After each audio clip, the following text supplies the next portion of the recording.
see, it's trying to remove the trapped air. There's a trapped air beneath the boat, the stored boat. So it's trying to remove it. It's a technique. It's a very special technique because there is a silicone attached to the stud. So if you just insert it like that, there is a trapped air. In order for you to remove the trapped air, you have to apply this technique by using hammer to hammer it. You can see it's going down more. These are techniques you can't learn from school. You need to be on the job. You see? Wow, very good. The trapped air has been removed.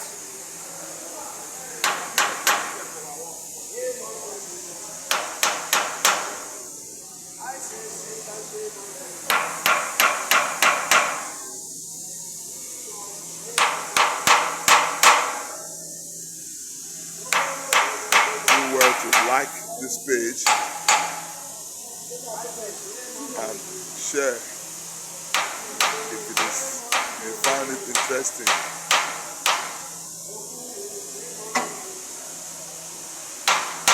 Just keep following. We are going to lift this cover on my next page. Thank you.